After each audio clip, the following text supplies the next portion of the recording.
La envidia que mora en mí. En cuanto a mí, casi se deslizaron mis pies. Por poco resbalaron mis pasos, porque tuve envidia de los arrogantes, viendo la prosperidad de los impíos. Salmo 73, 2, 3.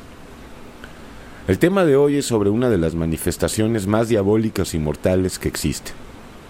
La envidia.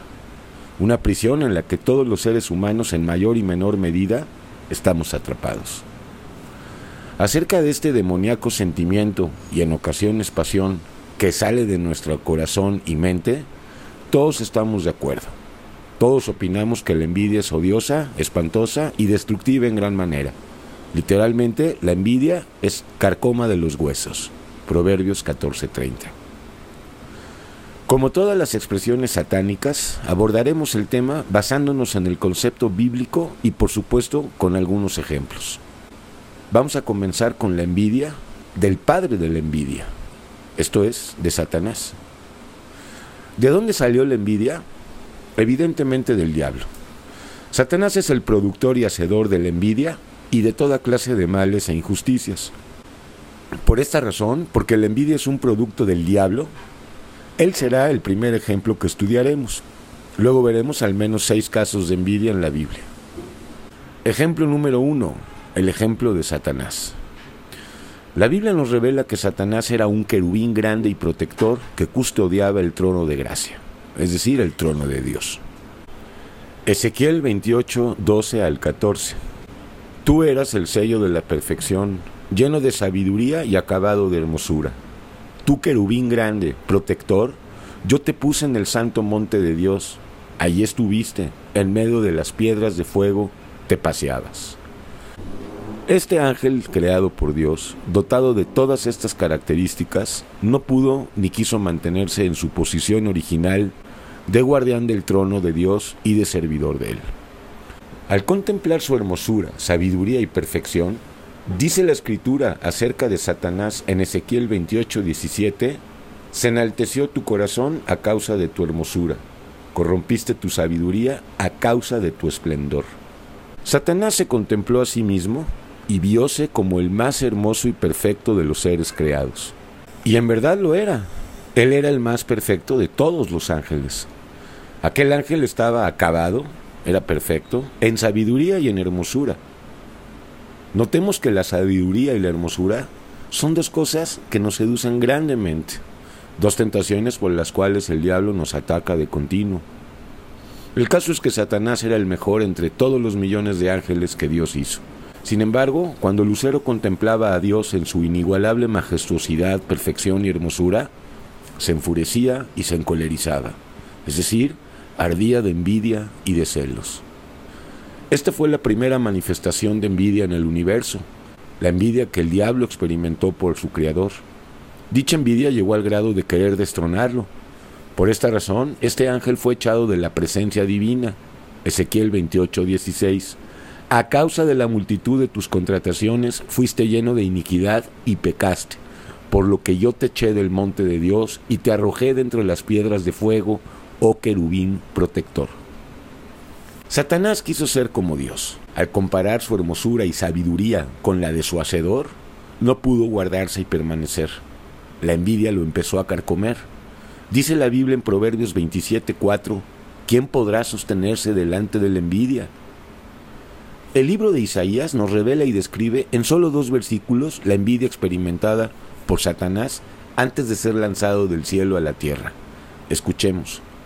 Tú que decías en tu corazón, subiré al cielo, en lo alto, junto a las estrellas de Dios levantaré mi trono, y en el monte del testimonio me sentaré, a los lados del norte, sobre las alturas de las nubes subiré, y seré semejante al Altísimo. Isaías 14, versículos 13 y 14. Retengamos las últimas 5 palabras. Y seré semejante al Altísimo.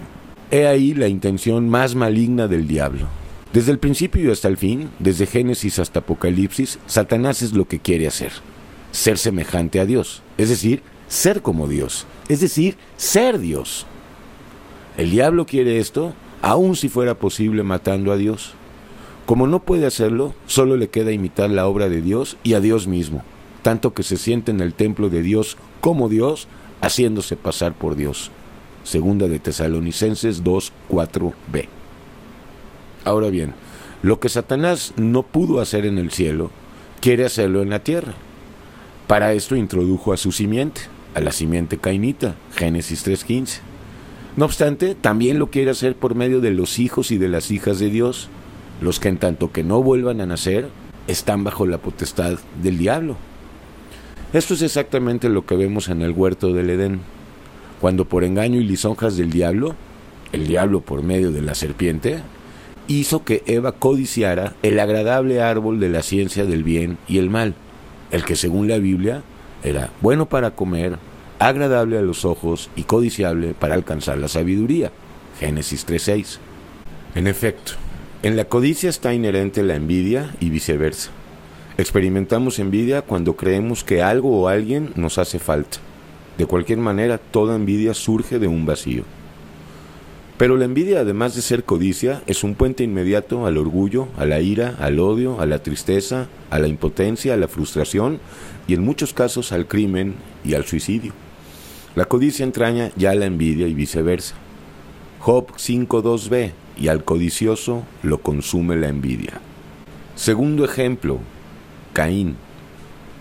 La envidia puede llevarnos al asesinato. Esto lo vemos inequívocamente con Caín y Abel. ¿Acaso no fueron la envidia y los celos lo que llevó a Caín al crimen? ¿Y por qué causa lo mató? Porque sus obras eran malas y las de su hermano justas. Primera de Juan 3:12. Todos los crímenes y guerras que han habido en este mundo tienen su raíz en buena medida en la envidia y en su prima hermana, los celos. Todas las separaciones y divisiones entre seres humanos, familias y pueblos tienen un común denominador, la envidia, un engendro del maldito Satanás. Imaginemos por un momento un mundo sin envidia. Es sencillamente inimaginable. Es probable que Caín nunca haya reconocido la envidia que sentía por su medio hermano Abel. Se trata de un sentimiento que produce una profunda vergüenza. En efecto, aceptar que somos envidiosos es una empresa imposible. Solo es posible por revelación del Espíritu Santo. Lo cierto es que cuando vemos la envidia dentro de nosotros, preferimos negarla.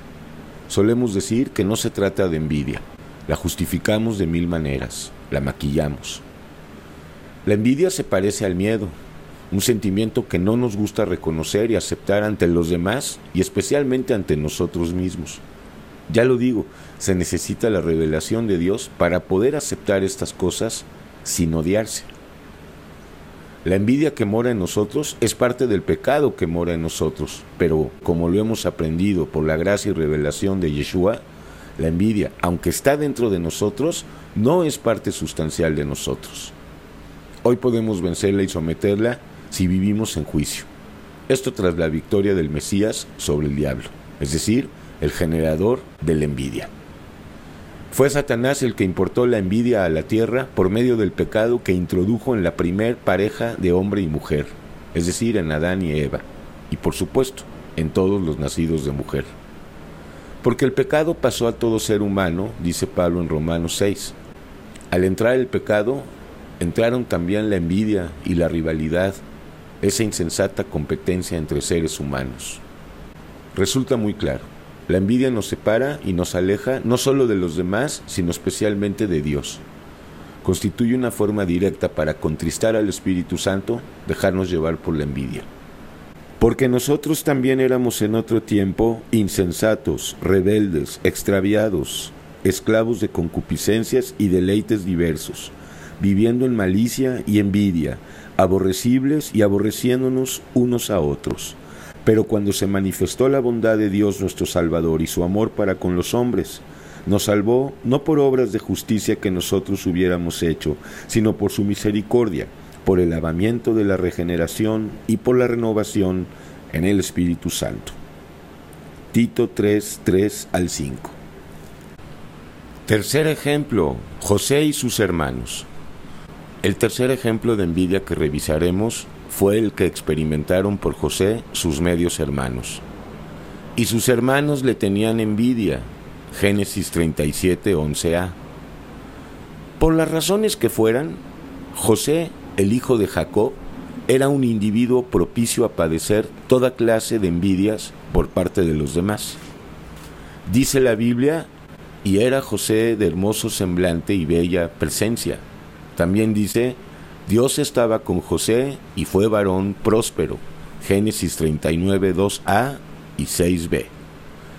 Lo cierto es que desde que José era un niño, sus hermanos quedaban rendidos de envidia ante las virtudes celestiales que habían en José.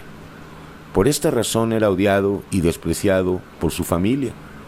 Más tarde lo fue por todo Egipto. Génesis 37, 3, 4.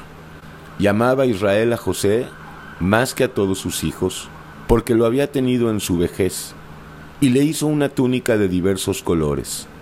Y viendo sus hermanos que su padre lo amaba más que a todos sus hermanos, le aborrecían y no podían hablarle pacíficamente.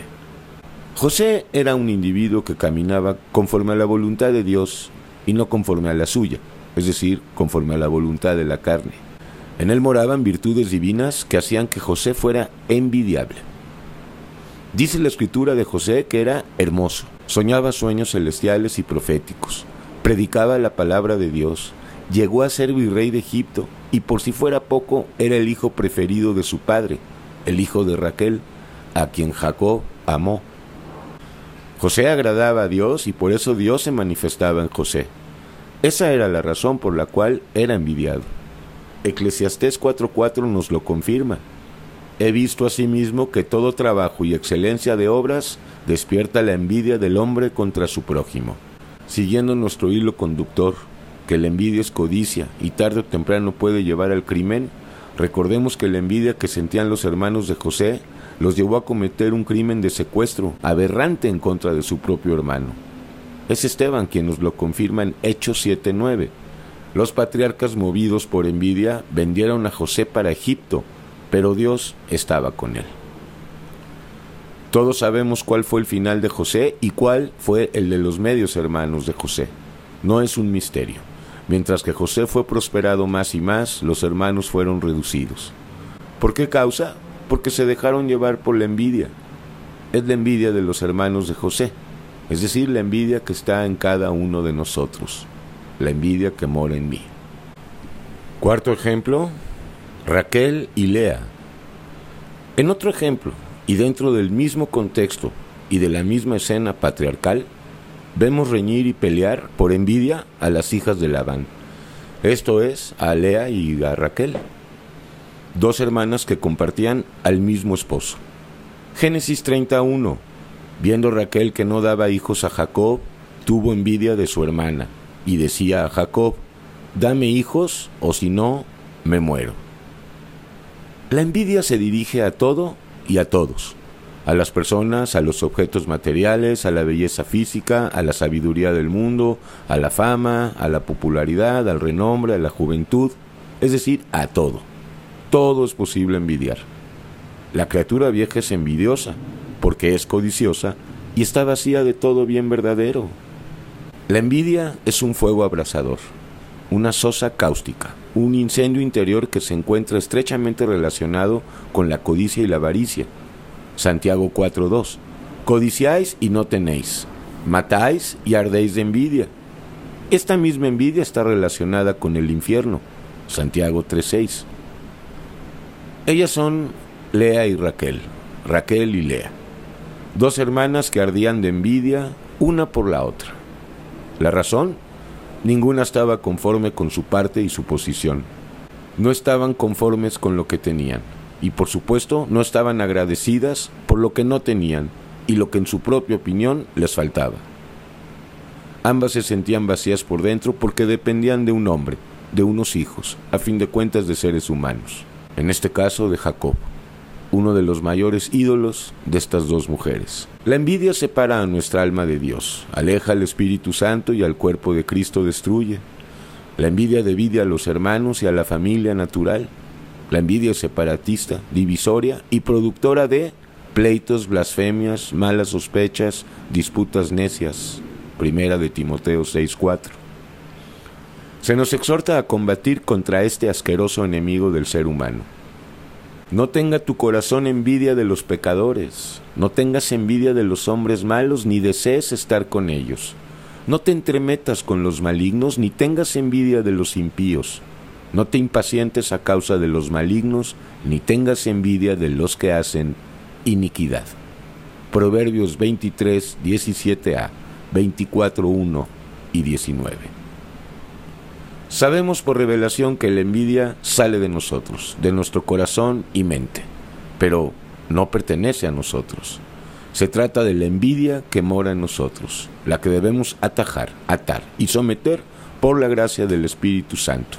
Claro está, viviendo en juicio, esto es, crucificándonos con Yeshua. Algo muy importante de aclarar, para los que creemos en la sangre expiatoria del Mesías, no hay culpabilidad alguna por el hecho de experimentar y sentir envidia por alguien o por algo. No olvidemos que el pecado sigue estando dentro de nosotros. Por eso el título de este sermón, El pecado que mora en mí. En este sentido, la sangre de Yeshua nos mantiene limpios, impolutos e irreprensibles ante Dios. Claro está, si vivimos en victoria. Ahora bien, si bien no es pecado sentir envidia, pues es inevitable, ya que el hombre viejo sigue dentro de nosotros, sí es pecado el hecho de dejarnos arrastrar, esclavizar y someter por ella. Se trata de un espíritu maligno muy poderoso, el que sin Jesús es totalmente imposible someter y doblegar. Bendito sea Yeshua, que también a la envidia del diablo la exhibió y la venció públicamente en la cruz del Calvario. Quinto ejemplo, Moisés y sus hermanos. Recorriendo un poco más la historia de la envidia en la Biblia, nos encontramos con la envidia que padeció Moisés por parte de su hermano y su hermana, la envidia de su propia familia, la de Miriam y Aarón. Números 12:1. Aarón y María hablaron contra Moisés a causa de la mujer cusita que había tomado, porque él había tomado mujer cusita.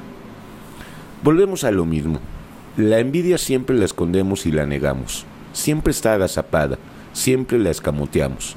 En pocas palabras, la justificamos. Y es que hay que reconocerlo. No hay un ser humano en la tierra al que le agrade reconocer de buena gana su envidia. Solo los cínicos pueden. Para nosotros, no obstante, es evidente que los hermanos de Moisés tuvieron envidia de él, y aunque la Escritura no lo dice abiertamente, se infiere la envidia de ambos hermanos, pues aquel varón Moisés era muy manso, más que todos los hombres que había sobre la tierra. Números 12:3. También dijo Dios de él: mi siervo Moisés, que es fiel en toda mi casa, cara a cara hablaré con él y claramente, y no por figuras, y verá la apariencia de Dios. Como Abel, Jacob y David, Moisés era un individuo que trabajaba para Dios. Por tal razón fue odiado y despreciado en su tiempo. Números 12:7 y 8. Moisés también padeció la envidia del pueblo cuando se levantaron en contra de él 250 hombres de los hijos de Israel, príncipes de la congregación, de los del consejo, varones de renombre. Números 16:2. Aquello era una verdadera rebelión en contra de Dios y de su siervo Moisés. Si no hubiera intervenido el Señor al abrir la tierra para que se tragara a los rebeldes, probablemente Moisés no hubiera salido vivo de aquel momento. El móvil o el resorte que produjo esta revuelta fue sin duda la envidia. La envidia que ahora sabemos es codicia. Tuvieron envidia de Moisés en el campamento y contra Aarón, el santo de Dios. Entonces abrió la tierra y tragó a Datán, y cubrió la compañía de Abiram, y se encendió fuego en su junta. La llama quemó a los impíos. Salmo 106, 16 al 18. No es posible calcular el daño que la envidia causa en nuestras almas, en nuestras vidas, en nuestros cuerpos, en nuestro entorno, y lo más delicado, en el cuerpo del Mesías Dios, en su iglesia. Es necesario saber qué hacer cuando la envidia sube de nuestro corazón perverso y engañoso con la intención de introducirse en nuestras almas. Ante la presencia de ella, lo primero que tenemos que hacer es confesarla y recordar lo que está escrito en Romanos 8:1. Ninguna condenación hay para los que están en Cristo Jesús. Lo segundo es no ceder a su influjo y poder y reprenderla en el nombre de Yeshua, es decir, con la mente de Cristo. Lo peor que podemos hacer es negarla. Esto equivale a decir que no tenemos pecado y en consecuencia hacemos a Dios un mentiroso. Gálatas 5:26, no nos hagamos vanagloriosos, irritándonos unos a otros, envidiándonos unos a otros. La envidia es un fruto de la carne y dejarnos arrastrar por ella es ir directamente al matadero. Es volver a Egipto. Tenemos y tendremos hasta el final guerra contra este enemigo. Por eso debemos crecer en la multiforme sabiduría de Dios. De otra manera, seguiremos siendo niños en Cristo, y los niños, además de ser envidiosos, en nada difieren de los esclavos. Gálatas 4:1. Porque aún sois carnales, pues habiendo entre vosotros celos, contiendas y disensiones, ¿no sois carnales y andáis como hombres? Primera de Corintios 3:3. Sexto ejemplo, Saúl. Veamos otro ejemplo más de envidia y de celos en la malograda historia de Saúl, el primer rey de Israel. Un individuo que padeció envidia y celos por David toda su vida, desde el día que lo conoció y hasta su muerte. Primer libro de Samuel 18, 6 al 9. Aconteció que cuando volvían ellos, cuando David volvió de matar al filisteo, salieron las mujeres de todas las ciudades de Israel, cantando y danzando, para recibir al rey Saúl, con panderos, con cánticos de alegría y con instrumentos de música. Y cantaban las mujeres que danzaban, Saúl mató a sus 1000 y David a sus 10,000. Y se enojó Saúl en gran manera y le desagradó este dicho y dijo, a David dieron 10,000 y a mí 1000, no le falta más que el reino. Y desde aquel día Saúl no miró con buenos ojos a David. Lamentable es la historia del envidioso y necio Saúl. Su aberrante narcisismo y egolatría le impedían no solo amar y adorar a Dios correctamente, sino a los seres humanos. Aún por su propio hijo, Jonatán, experimentó envidia, una envidia tan fuerte y tan virulenta que si no lo hubiese impedido Dios, aún a su propio hijo hubiera matado. Saúl es un ejemplo de envidia para todos. Basta ver la relación idolátrica que tenía con el profeta Samuel. No obstante, el caso de Saúl es extraño, pues humanamente hablando era un sujeto digno de envidia. Dice la Escritura que de la cintura para abajo era inigualable, ninguno como él en todo el reino. Además era un ungido por el profeta de Dios y el primer rey de Israel. Llegamos al último ejemplo de nuestro estudio, el ejemplo de Yeshua, el ejemplo del Mesías, y por extensión el ejemplo de su iglesia. Finalmente veamos al mejor ejemplo, al de nuestro Señor Jesucristo, en quien no se halló engaño ni envidia, y sin embargo por envidia le habían entregado los principales sacerdotes. Marcos 15:10. Este es el caso único de alguien que nunca padeció envidia por otro ser humano o por cualquier otra cosa creada. Básicamente hemos visto lo que es experimentar envidia por los demás. Ahora es menester hablar de la envidia desde otro ángulo, es decir, desde el ángulo de la envidia que producen en los demás aquellos y aquellas que caminan con el Mesías, esto es, los que tienen el Espíritu Santo. Siguiendo nuestro hilo conductor, de que la envidia es un sentimiento inaceptable para aquellos que padecen de este sentimiento, veremos cómo la iglesia del Dios vivo, esto es la pequeña manada, a pesar de ser despreciada y odiada por el mundo, es al mismo tiempo envidiada. Romanos 10:19. Yo os provocaré a celos con un pueblo que no es pueblo, con un pueblo insensato. Os provocaré a ira. Efectivamente, nosotros que somos viles y menospreciados, pobres, puercos y malvados por naturaleza, débiles e insensatos, nosotros que por la gracia de Dios hablamos la verdad que tanto ofende a los residentes de este mundo, nosotros los perseguidos y odiados, somos al mismo tiempo envidiados. Esto no es imaginación mía, por esto lo aclaro, lo que envidian de nosotros es a Yeshua, aunque ellos no lo puedan ver así. Veamos las cosas bien. No se necesita creer en Dios para anhelar el bienestar, la libertad, la sabiduría, la justicia, el poder, la salud, la paz, la amistad y el amor. Todos los seres humanos, sin excepción, tenemos por naturaleza este tipo de aspiraciones y anhelos. A pesar de esto, vemos un mundo y una sociedad antagónica y opuesta a estas cosas. En vez de bienestar, paz y libertad, vemos a una humanidad encadenada y caída en términos espirituales. Sobre el bienestar y la prosperidad económica que tanto proclaman los gobiernos, sabemos que los únicos que están bien y prósperos, en este sentido, son los muy ricos y multimillonarios. Sobre la pretendida justicia y equidad en el mundo, no vemos más que injusticia y guerra. Guerra en el corazón humano y guerra entre naciones y pueblos.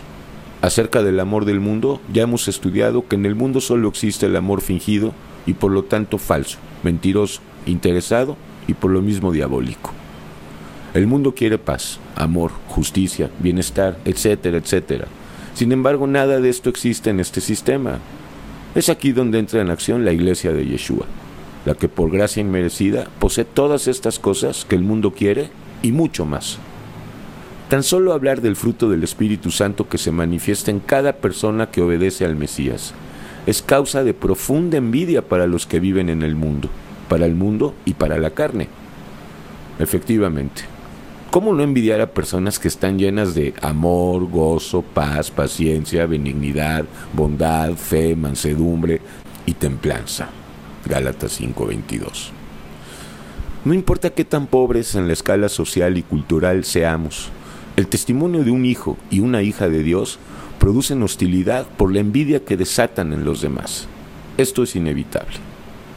Es aquí que tenemos que ser muy cuidadosos y andar en temor, porque ciertamente vamos de poder en poder, y dicho poder se manifiesta en el mundo a través de nosotros, pues nadie enciende una luz y la pone bajo la cama. Marcos 4:21. Yeshua se manifiesta y despide su aroma celestial en nosotros.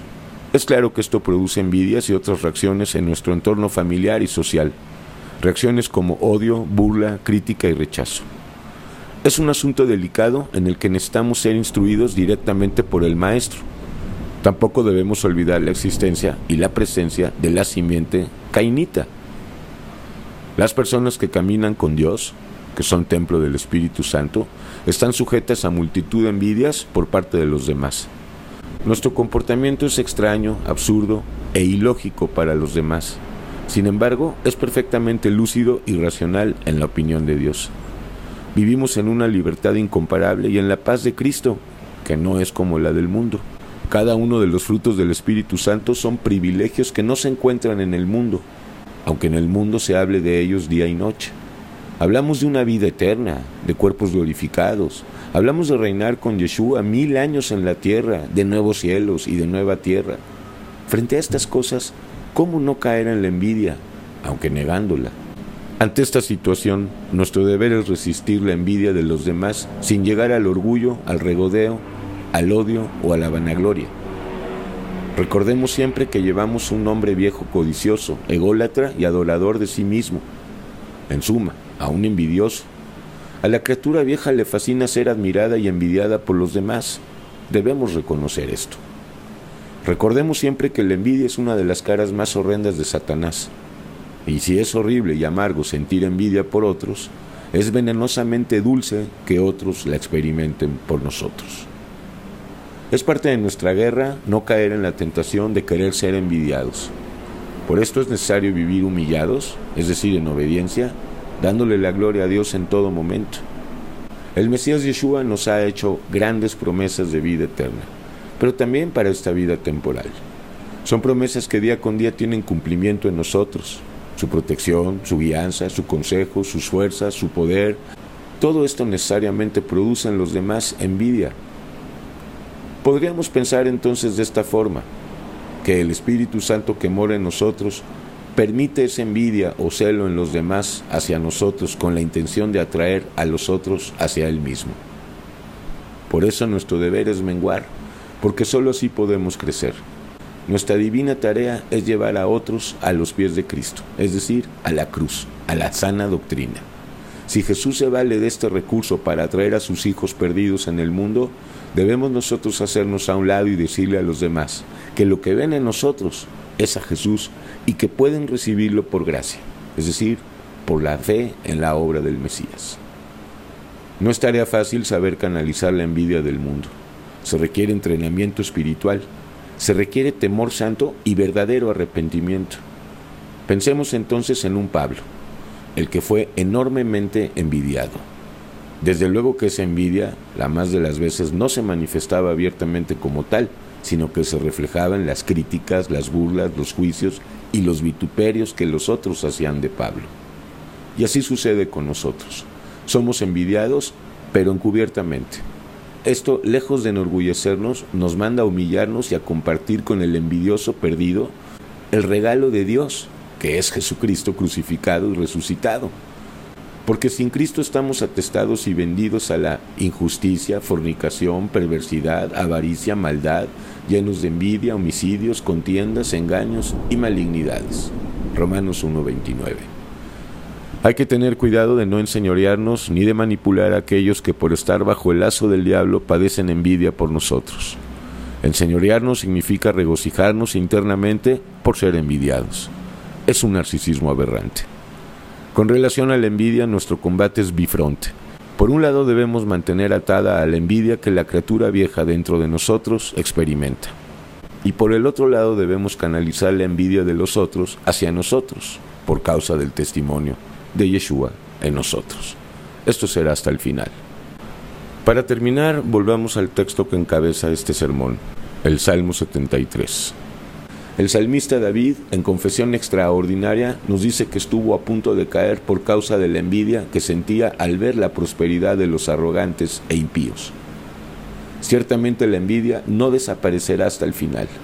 No obstante, como hemos dicho, debemos crecer en la criatura nueva, renovándonos cada día por medio del entendimiento. Romanos 12:2. Solo creciendo espiritualmente podemos destruir al envidioso que todos llevamos adentro. Conclusión: nos falta conocer a Dios. Tenemos Biblias y congregaciones, tenemos música y panderos, pero no tenemos lo más importante. No tenemos una relación íntima y personal y de poder con Yeshua.